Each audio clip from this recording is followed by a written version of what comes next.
চাকরি বা ভিসা সহ আমাদের দৈনন্দিন কাজকর্মের মধ্যে কিন্তু আমাদের পাসপোর্ট সাইজ ছবি তুলতে হয়। তো ভিউয়ার্স, আপনি চাইলে কিন্তু আপনার হাতে থাকা স্মার্টফোনটির মাধ্যমে কিন্তু আপনি নিজেই আপনার পাসপোর্ট সাইজ ছবি তৈরি করে নিতে পারবেন। তো ভিউয়ার্স, চলুন আমরা দেখে আসি যে আমাদের পাসপোর্ট সাইজ ছবি কিভাবে তৈরি করতে হয়।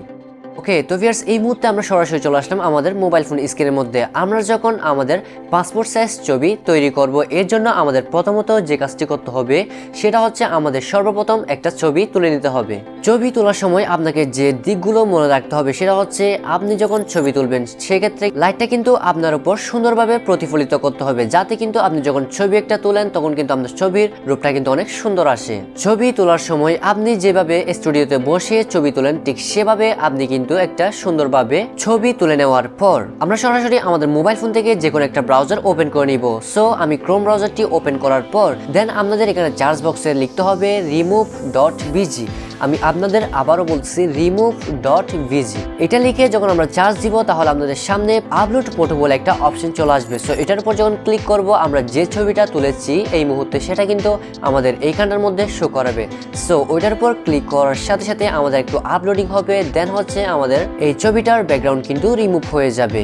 রিমুভ হয়ে যাওয়ার পর আমরা জাস্ট এখান থেকে ডাউনলোডের উপর ক্লিক করার পর দেন ডাউনলোড ইমেজের উপর ক্লিক করার সাথে সাথে এই ছবিটা আমাদের কিন্তু ডাউনলোড হয়ে যাবে। সো প্রথম স্টেপে কিন্তু আমরা একটা ছবি তুলে নিলাম, দেন ওই ছবিটার ব্যাকগ্রাউন্ড রিমুভ করে নিলাম। দেন এখন হচ্ছে আমাদের 2 নম্বর স্টেপের কাজ। এখন আমরা 2 নম্বর স্টেপের মধ্যে যেটা করব সেটা হচ্ছে আমরা আমাদের মোবাইল ফোন থেকে সরাসরি চলে যাব প্লে স্টোরের মধ্যে। প্লে স্টোরে আসার পর আমরা সার্চ বক্সের মধ্যে চার্জ দিব পাসপোর্ট সাইজ ফটো মেকার। এটা লিখে যখন আমরা চার্জ দিব ঠিক আমাদের সামনে এইরকম একটা সফটওয়্যার বা অ্যাপস শো করাবে। আপনারা কিন্তু এই যে একটা আইকন দেখতে পাচ্ছেন সফটওয়্যার, এটা কিন্তু খুব ভালো করে মনে রাখবেন যে এখানের মধ্যে একটা পুরোপুরিভাবে একটা ছবি দেওয়া আছে, দেন তার পাশাপাশি কিন্তু আরো 4টা ছবি দেওয়া আছে। এই আইকনটা কিন্তু আপনারা মনে রাখবেন। সো ওটার উপর যখন আমরা ক্লিক করে দিব দেন এখান থেকে আমরা ডাউনলোড করে ইনস্টল করে নিব। সো ডাউনলোড এবং ইনস্টল হওয়ার পর জাস্ট এখান থেকে ওপেন করার সাথে সাথে আমাদের একটু লোডিং নিবে, দেন হচ্ছে আমাদের এইরকম একটা পারমিশন চাইবে। সো এখান থেকে আমরা অ্যালাউ করে দিব। অ্যালাউ করার পর জাস্ট এখান থেকে স্টার উপর ক্লিক করার সাথে সাথে আমাদের এইরকম 3টা অপশন শো করবে। সো প্রথম স্টেপের মধ্যে আমরা জাস্ট এখান থেকে সিলেক্ট টাইপের উপর ক্লিক করার সাথে সাথে আপনারা এখানে 3টা অপশন দেখতে পারবেন। ফার্স্ট অফ অল আপনারা দেখতে পাচ্ছেন এখানে কিন্তু পাসপোর্ট লেখা আছে, দেন হচ্ছে আমাদের 2 নম্বরে ভিসা রয়েছে, দেন 3 নম্বরে হচ্ছে এখানে কাস্টম রয়েছে। সো এখান থেকে আমরা যেহেতু পাসপোর্ট সাইজ ছবি তৈরি করব এর জন্য আমরা পাসপোর্ট সাইজের উপর অর্থাৎ পাসপোর্ট বলে একটা অপশন দেখতে পাচ্ছেন, ওইটার উপর ক্লিক করব। আপনারা চাইলে এখান থেকে ভিসা এবং অন্যান্য যে আপনার কাস্টম দেখতে পাচ্ছেন আপনারা আপনাদের মতো করে যে কোনো সাইজের কাস্টম উপর ক্লিক করে তৈরি করে নিতে পারবেন। সো আমি যখন পাসপোর্ট সাইজের ছবি তৈরি করব দেন পাসপোর্টের উপর ক্লিক করার সাথে সাথে দেন আমাদের আবার এই অপশনের মধ্যে নিয়ে চলে আসবে। দেন 2 নম্বরের মধ্যে আবার আমাদের সিলেক্ট টাইপের উপর ক্লিক করার সাথে সাথে আমাদের এখানে মধ্যে কান্ট্রি দেখাবে, অর্থাৎ আমি কোন কান্ট্রির মধ্যে বসবাস করি। সো আমি এখান থেকে বাংলাদেশ সিলেক্ট করার পর আমাদের আবারও এই কান্ট্রির মধ্যে নিয়ে চলে আসলো। সো আমি আপনাদেরকে একটা কথা বলে রাখি, আমাদের এই কান্ট্রিটা সিলেক্ট করার কারণটা হচ্ছে এক এক দেশের পাসপোর্ট সাইজের ছবি কিন্তু এক এক সাইজ। সো আমি এখান থেকে বাংলাদেশটা সিলেক্ট করে নিলাম। দেন এরপর হচ্ছে আমাদের আবার এখান থেকে সিলেক্ট টাইপের উপর ক্লিক করার সাথে আমাদের 2টা অপশন চলে আসবে, একটা হচ্ছে ক্যামেরা, একটা হচ্ছে গ্যালারি। আমরা যে ফার্স্ট স্টেপের মধ্যে একটা ছবি তুলে দেন ওইটার যে ব্যাকগ্রাউন্ডটা আছে ওইটা রিমুভ করে নিলাম। সো এর জন্য আমরা এখান থেকে গ্যালারির উপর ক্লিক করব। তো ভিউয়ার্স, ছবির উপর ক্লিক করার সাথে সাথে আমাদের কিন্তু এরকম একটা ইন্টারফেস চলে আসবে। সো এখান থেকে আপনারা চাইলে কিন্তু এটাকে হরিজন্টাল করতে পারবেন বা আপনারা চাইলে এটাকে রোটেট করে নিতে পারবেন। সো আমার কিন্তু এইরকমই থাকবে, জাস্ট আমরা এখান থেকে ডানের উপর ক্লিক করে দিচ্ছি। ডানের উপর ক্লিক করার সাথে সাথে আপনারা চাইলে এখান থেকে এটা রোটেট করে নিতে পারবেন। সো আমার যেরকম আছে এরকমই থাকুক। দেন এখান থেকে ডানের উপর ক্লিক করে দেওয়ার সাথে সাথে আমাদের কিন্তু এরকম একটা ইন্টারফেস চলে আসবে।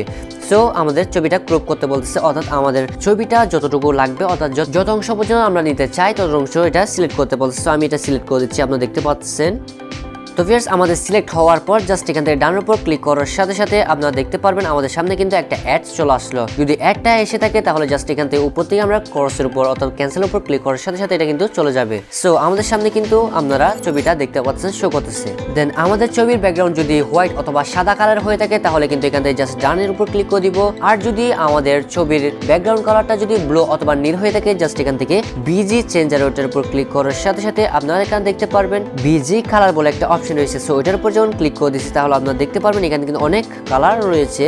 সো এখান থেকে আমি জাস্ট ব্লু কালার ওটার উপর ক্লিক করার সাথে সাথে দেন এখান থেকে ডানের উপর ক্লিক করে দিচ্ছি। তাছাড়া আপনারা কিন্তু এখানে আরো কয়েকটা অপশন দেখতে পাচ্ছেন, জাস্ট এখান থেকে চাইলে আমরা ইফেক্ট ইউজ করতে পারেন। আপনারা দেখতে পাচ্ছেন এখান থেকে আমরা কিন্তু ইফেক্ট ইউজ করতে পারেন। তাছাড়া এখানে বর্ডার রয়েছে, আপনারা চাইলে কিন্তু এখানে বর্ডারও সেট করতে পারবেন। আপনারা দেখতে পাচ্ছেন আমি কিন্তু এখানে বর্ডার সিলেক্ট করতেছি। সো আপনারা যদি চান তাহলে এখান থেকে চাইলে আপনারা কিন্তু বর্ডার সিলেক্ট করতে পারেন। সো আমি যেহেতু বর্ডার সিলেক্ট করব না, জাস্ট এখান থেকে আমাদের কাজ শেষে দেন হচ্ছে আমরা এখান থেকে ডানের উপর ক্লিক করে দিব। দেন ডানের উপর ক্লিক করার সাথে সাথে আমাদের কিন্তু এখানে দুইটা অপশন শো করবে। সো এখান থেকে আমরা যদি এই কপিজ বলে একটা অপশন দেখতে পাচ্ছি, এটার উপর যদি আমরা ক্লিক করি তাহলে এখানে কয়েকটা অপশন বা পেজের সাইজ দেখতে পারবেন। সো আমরা যদি একটা কাগজের মধ্যে যদি সব ফটো বা ছবিগুলো যদি প্রিন্ট করতে চাই তাহলে জাস্ট এখান থেকে F4 অথবা F5 সাইজের পেজটা সিলেক্ট করার পর জাস্ট এখান থেকে আমরা যদি সেভের উপর ক্লিক করি তাহলে আপনারা দেখতে পারবেন প্রিন্ট করার সময় কিন্তু আমাদের এক পেজের মধ্যে এই সব ছবিগুলো কিন্তু প্রিন্ট হয়ে যাবে। সো আমরা এটা করব না, আমরা জাস্ট এখান থেকে কি করব, সেভের উপর ক্লিক করব। সেভের উপর ক্লিক করার সাথে সাথে আমরা দেখতে পাচ্ছি আমাদের ছবিটা সেভ হয়ে গেছে। আমাদের হয়তো এরকম একটা অ্যাড চলে আসতে পারে, এটা জাস্ট ক্যান্সেল করে দিব অথবা আমরা এখান থেকে বের হয়ে যাচ্ছি। বের হয়ে যাওয়ার পর আমরা এখন সরাসরি চলে যাব আমাদের গ্যালারির মধ্যে। গ্যালারির মধ্যে আসার পর আপনারা দেখতে পাচ্ছেন আমাদের কিন্তু এই ছবিটা কিন্তু পাসপোর্ট আকারে অলরেডি রেডি। আমাদের এখন যে কাজটি করতে হবে, আপনাদের যদি প্রিন্টার থাকে তাহলে আপনি সরাসরি চাইলে কিন্তু জাস্ট মোবাইল থেকেও চাইলে কিন্তু প্রিন্ট করে নিতে পারেন। আর যদি প্রিন্টার না থাকে তাহলে দোকানে গিয়ে কিন্তু আপনি জাস্ট এখান থেকে কিন্তু চাইলে আপনি ছবিগুলা বের করে নিতে পারবেন। তো ভিউয়ার্স, এইভাবে চাইলে কিন্তু আপনি আপনার হাতে থাকা স্মার্টফোনটির মাধ্যমে কিন্তু আপনার জন্য পাসপোর্ট সাইজের ছবি তৈরি করে নিতে পারেন। তো ভিউয়ার্স, পুরো ভিডিও জুড়ে আমি আপনাদের সাথে ছিলাম মোহাম্মদ আজাদ হুসাইন নাহিদ। ভিডিও যদি ভালো লেগে থাকে তাহলে একটা লাইক করে দিতে পারেন, কমেন্ট করে জানাতে পারেন আজকের ভিডিওটা কেমন লাগলো। আর আপনি যদি আমাদের এই চ্যানেলের মধ্যে নতুন দর্শক হয়ে থাকেন তাহলে অবশ্যই রিকোয়েস্ট থাকলো চ্যানেলটি নিশ্চয়ই সাবস্ক্রাইব করে পাশে থাকা বেল আইকনটি প্রেস করে দেওয়ার জন্য। তো ভিউয়ার্স, আজকে এই পর্যন্ত, দেখা হচ্ছে খুব শীঘ্রই নতুন কোনো এপিসোডে। সবাই ভালো থাকবেন, সুস্থ থাকবেন। আসসালামু আলাইকুম।